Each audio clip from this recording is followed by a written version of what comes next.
All right. CO Stassunale Nagata. So good morning, everyone. Dakwadwa, yeah, Tane Disugaski. My name is Bryan Waytula. My Cherokee name is Tane Disugaski. I got that from my grandmother, so that is my Cherokee name. And today I'm going to be demonstrating as much as I can of what I do with my resin casting process. So it's been a really fun experience, and I've been doing this kind of trial and error at first, like anything else we get into as artists, and then just kind of learning as I go. The invention of YouTube has been resourceful for many. I know we go on there. I mean, I fixed my 1966 Mustang by using YouTube. Very informative, except I put my brakes on backwards and couldn't stop when I went for my test drive. This has been a fun medium for me to get into. It was a little scary at first, just dealing with any kind of chemical. And at first I don't let my 9-year-old near me when I'm working on this. I make sure everything's ventilated. I make sure to stay safe when doing this. So I brought a couple things before I even get into starting that I want to make sure, if you're interested in this process, making sure you have. I've got my fancy rubber gloves, protection for my eyes. Now, I didn't bring any chemical in here because there are going to be vapors when doing this, so you want to make sure that you are in a well-ventilated area. You know, usually I have my fan going, one door to my shop and the other one to my studio open with a little fan blowing through there. And I have, growing up, I have a condition that's histoplasmosis, so part of my lung is covered by a mass. So it makes it hard to breathe, so I make sure that I do take my breathing safety very seriously. So I do have a respirator used to help. I forget what the grade on it is for this, but it's for the fumes and paint fumes and chemical fumes. So you want to make sure that you're reading what kind of respirator you have. You don't just have one, you know, to keep just dust out. You definitely don't want to be doing that with this. But I think I've been doing a resin cast now for about 8 years, 7 or 8 years. My first one I started with before getting into silicone and was a plaster. So I started just, like I said, just experimenting and using a plaster mold, but I ran into problems because trying to push down that mold, I would press too hard and it would constantly break over and over. I think I went through 3 or 4 plaster molds that way. So then just started reading and researching and just reading through articles and following other artists on that do this with even cosplay or making things for the movies on Instagram. And artists were very open and were happy to offer suggestions or help. And I reached out to a couple artists that were working on a couple of the movies at the time, you know, just not thinking they were going to get back to me, and they recommended a couple things that they do. And there's, you know, we all have our tricks and niches that we use. So when I start out first, you know, obviously I do these additions, and I'll have some pictures throughout this of what I do every year here at Cherokee Art Market. This year, I'm sad to say I did not get to my addition in my booth that I release here at Market every year. I just did not have the time for it. But I will show, I have 2 examples here of past ones, and this is a current piece that I'm doing. Just finished for Cherokee Federal for their veterans dinner that they do for our Cherokee veterans. And this is one that I had been working on. And I know you see Legos around, and so I've been experimenting too with mold building and different ways to work the material in to kind of take out some of the headache. And taking some of my son's Legos, just experimental, has kind of been fun. I let him actually come and kind of help me with the Legos. He loves them. I loved them growing up. And it's kind of comical, you know, when I'm doing this, and they're like, why is he using Legos? Because eventually what I used to do is foam board, and I'd build my mold up this way and have everything glued together. But when I get down to where I'm trying to work the clay, which I'll explain in a minute, it was just really awkward position. So Legos, doing it this way, the way the Legos are made too, it locks in, so I don't have a lot of leakage when I'm pouring my silicone. But I can also build my mold up as I go. So when I have a piece, and I'll pull this one out, and I'll show a little bit more on what I've done in the past, and then also the chemicals that I use. Again, I didn't bring them just for fumes and health reasons. So when I'm looking at this piece, this was my model. I'll sketch out and then sculpt a piece out of whatever material. Usually it's an oil-based polymer clay that I can kind of mold and work with. And really you could do your model out of anything. You could do a 3D printing of something, and you can cast really out of anything. I just off the top of my head, one of our Cherokee treasures, Verl, out here, does flint knapping. So I could flint knap something and then actually do a casting of that if I'd like. So I wanted to do an arrowhead, and to make this I used an oil-based polymer, kind of took the shape of an arrow. I didn't want it to be completely perfect or symmetrical, so you'll see that one side's longer and different than the other. I took a dowel rod and cut it in half to kind of simulate the arrow, and then use some actual sinew that my mom uses in some of her mats. She's a basket weaver. And started with my prototype, basically, my sculpture. Now the thing about doing these in these castings is your prototype or your sculptures, unless it's, if it's like an oil base or it's a soft clay or an oil clay, it's gonna end up being damaged during the demolding process. But if you're using something like a 3D print of something, that shouldn't have any problem with the demolding. So when working this, well, I'll have to use my imagination. The way I have this set up right now, and I didn't want to bring in my clay and smooth this out, but I think it's just an earthenware, really any kind of clay, to build my first layer up. So I'll figure out how big my piece will be. Let me take this out. See if I can pop this out. I may not be able to. So with my sculpture, I kind of lay this down just to get kind of the dimensions and figure out where I want this centered. And if I want it to end, I'll push it all the way down here on the back side. And then I'll try and figure out how much clay I'm gonna need. And I start to roll some clay under my piece to kind of prop it up and support it. And then I will go in and fill up to where, almost like a seam, a two-part mold would be. I want to take my clay and then smooth it out as I'm going. I use all my clay tools to make sure it's as smooth as possible. I use water. Sometimes when I'm working, I just lick my fingers and really try and get that clay smooth. And so when we get to this point, and if you can imagine with me here, is the silicone that I have right now. If you can imagine, that's earthenware clay. And right now I'm going to get it as smooth as I can. I'm going to go along the sides here and make sure I don't have any undercuts, which is where your silicone is going to probably seep into and kind of cause you problems in the end. And then you'll see all of these holes that I punch in here, and I have all of these. You can kind of see them a little bit better here, and all of my castings too, with the exception of this one, which is it's a one pour mold, and I can answer questions about that a little bit later.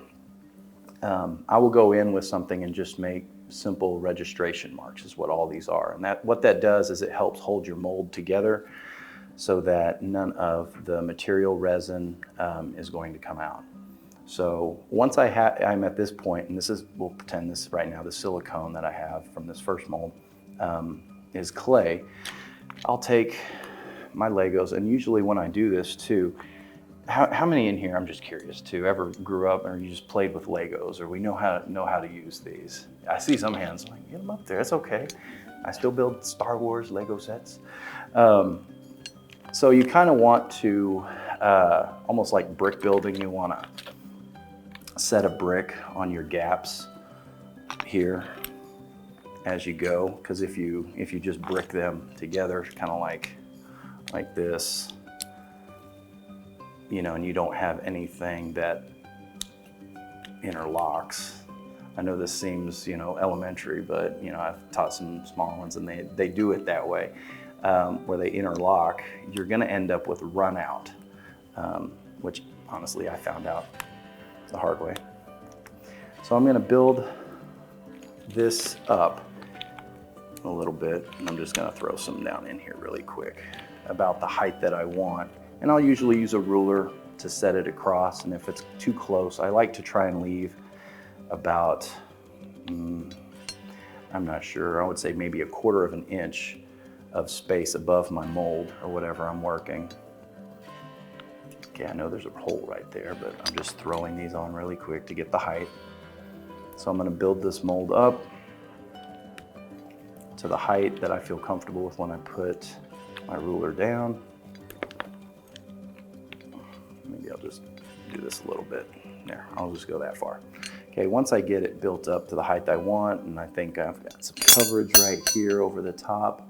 I don't want to be too close to the wall, because if it is, you might, over time of casting, you might end up with a hole. And if you've ever worked with silicone before, you can't really, I can't repair it. You know, I guess duct tape might work. It fixes everything, right? Once I have that built up, this is a 2-part mold here. I'll start to pour my silicone over the top. And before I do that, sorry, I left out a step. I'll make sure I spray it down with what we have, like an eject mold. And it's almost like a, I forget what kind of material. It's just gonna keep the silicone from sticking to your object. It's gonna make that demold process a lot easier. I use an eject mold release, is what that is called. And then when I get to the silicone, I use the volume equation I learned from, I don't know, 10th grade, 11th grade. I knew it would come in handy one day. I still had to Google it though, I had a hard time remembering. Calculate how much volume that I'm gonna need in that. I'll have my 2 mixing cups, and the O'Reilly's in Sand Springs is generous. They always give me the mixing cups I need for free. I'll mix those 2 parts up and make sure I stir that up really good. Most people will use I think it's like a decompressor or something, where you will put that in and then it will take all the bubbles and everything out of it. But for what I'm doing, I don't need to invest in one of those. After I pour that silicone on, I make sure I cover it, pour it very slowly. I'm looking to see if it's filling in those registration marks. After that silicone is poured, and before I leave it, usually it's fairly quick drying. I like to just leave it overnight. They have different kinds that you can get. You have like maybe a 1 hour or a 3 hour or 6 hours. I just leave it a whole day just so I know that it's gonna be drying. And I kind of just bounce this on my table to help some of those bubbles come up, and they're gonna come to the surface over time. That's why I just like leaving it and messing with it. The more I mess with it, it seems like something happens, or a Lego falls off, or I spill something. I just leave it. So when I come back to it, when I come back to my my mold, the next morning, it's going to look like this, very cloudy. You know, I just kind of, poke it, make sure it's done. And then what my next part that I do is I try and demold it. So, and I don't want to break this apart right now. So I start to demold all of the Legos to come off. And when they come off of here, you'll see on the bottom, you'll see all the clay that I have. And then I kind of flip it over, and I'll just take it apart now. Okay, we'll do this. Okay, so that's part of my demolding. And again, this is another part where I'd let my son come and just kind of help pick off some of the Legos. And I'll flip it over and I'll start to tear the clay off. And so when I take all of the clay off, this should still be sticking in your silicone mold here. So you notice really, I don't know if I can show that. I got an air bubble right here, which, I mean, it's gonna be face down, and the way I'm building these, I'm not gonna see those. You'll get some air bubbles. I got one up here. Again, you can see it if you guys would like to come closer. So I'll clean all of the clay off, pick all the pieces out, kind of wipe it down, but I wanna make sure I don't really move this very much. And then after I have this cleaned up, all of the clay kind of off, I'll just go back to this step again and start to build the second part of my mold. And I'm not gonna build it all the way up again. So again, once I have my mold built back up, around my first casting, my silicone mold. I'll build this back up. And what you see here is kind of something I've already problem solved, and what those are called pour vents and my escape vents. Because my first one, I didn't have an escape vent, and I'd pour it and I was wondering, why am I getting all these bubbles? Oh, it makes sense. The air has nowhere to go. So I have a pour spout and then an escape vent for this. And all I used for these was, again, I used a glue stick for this one and just adhered it to the dowel that I had carved. And then this one is just a piece of the thicker dowel that I used for another project. Just cut it really small so it's about the same height, and then just pushed it down into that oil-based clay so it wouldn't move. And those will end up being my vents, so that when I have this built up, again, I'll do the silicone 2-part mixing step again, pour that around, and as it comes up, it'll come up just above where those spouts were, and then again, I leave it a day. So it takes me about 2 days to build a mold.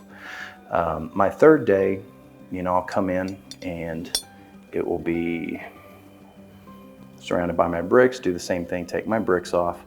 And I can take this whole thing out, pull this out, and now this is my prototype, my sculpture that I started with. Normally it's ruined by this stage because I'm trying to pull it out of this mold and really handle it.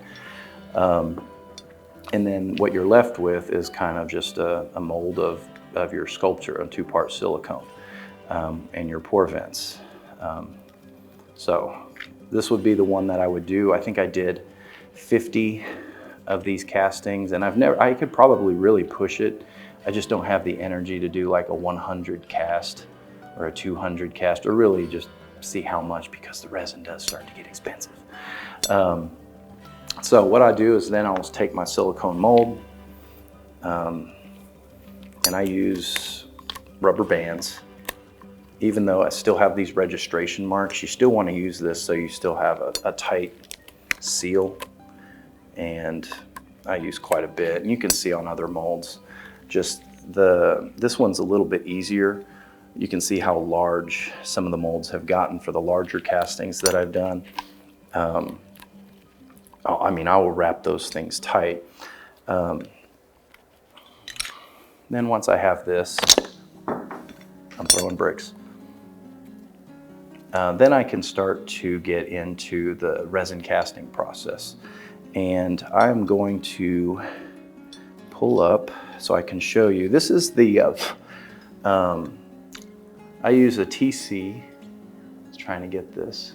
I don't know if anybody, this is for the video later. I was like, where's the notebooks? No. 5110. And there's different silicones you can use, different drying times, like I said earlier. And for the resin, it's a new material I do now. I was using an art cast, part A and part B. And I just switched to one, and the drying time is a lot faster. So you have to work quicker. And just depending on what you're pouring, if you're pouring small, you could probably use something with a quicker drying time. But if you're using something a little bit bigger, that's going to require a little bit more time, they have those made where you can, it gives you that time for the drying time. It give you like a 5-minute working time or 10-minute working time. But I'm using a Fabricast 50 now for the resin, and those are just 1-to-1. And I just use my mixing cups, and I like to recycle, so anything left over, I pull it out of those cups and try and use that cup again. Again, O'Reilly's, I feel like I'm doing a plug for sponsorship or something. They just give me my nice little measuring cups. Amazon too has some nice ones in ounces, depending on how much you're pouring. And I try to keep those to where I'm using, I think this pour right here is about a 1.5 ounce to 1.5 ounce of resin. So I'm working with about 3 ounces, maybe just a little bit more than that on this. The way I did that, and I don't know if it's the way the professionals do or anything, like I said, I'm just kind of self-taught. I use water.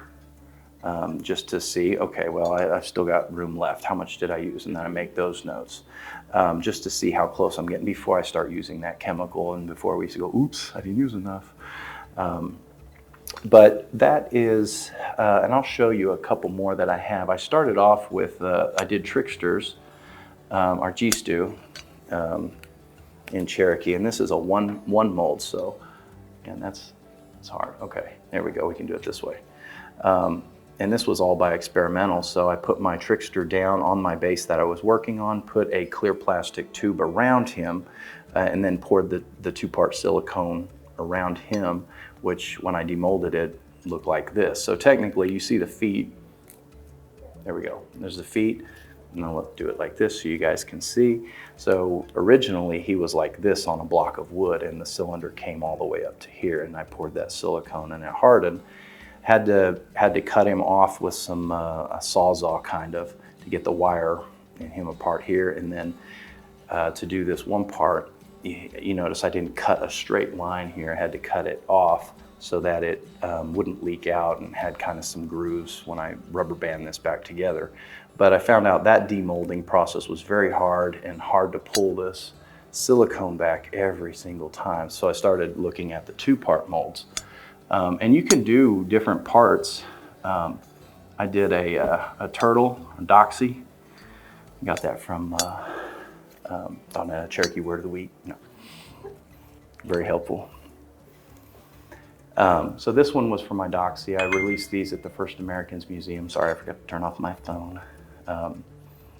Same process that I used, but I wanted this guy to have a war club.